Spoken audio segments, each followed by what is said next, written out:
O yan, 405 na friends and relatives.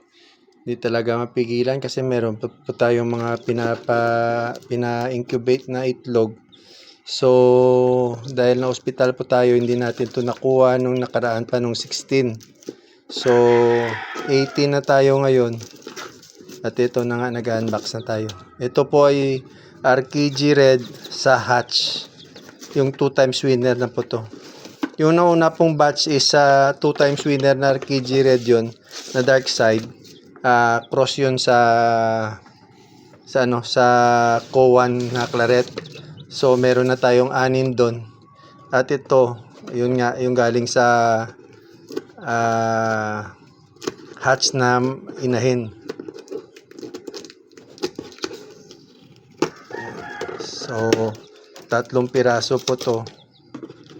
At ngayon ay in-unbox na natin.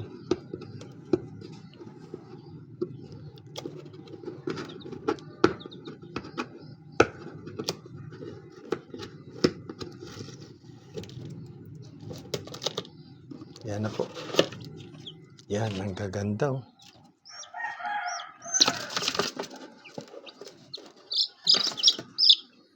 Two-day-olds po. 2 araw pa lang yan. Hatches sa RKG Red. Dark side. Uniform.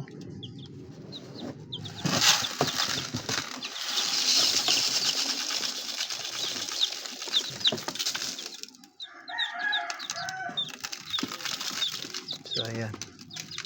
Ibigay natin mamaya ng tubig nila.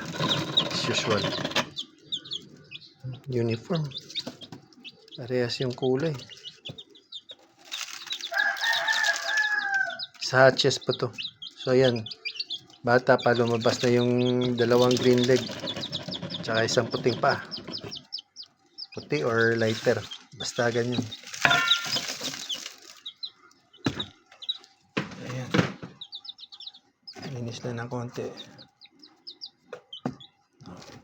Yan ang bago yung bahay. So after a week, lipat na rin natin sila doon sa kabila. Ayan ang lusog. Hanap talaga kagad ng pagkain.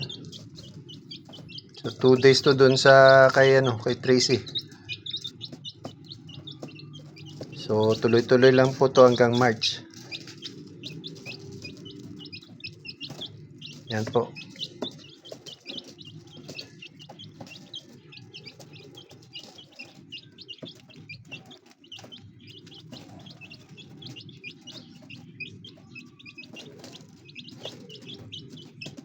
Ingat po tayo palagi. Love you guys. Salamat sa suporta. At kay Migo Donel Espeo, salamat sa pagpairam ng Stockbird. At kanina na ibalik na natin. Maraming salamat Migo Donel. At sa mga tawag dito. Doon sa pagturo sa akin kung anong gagawin para sa sciatica ko.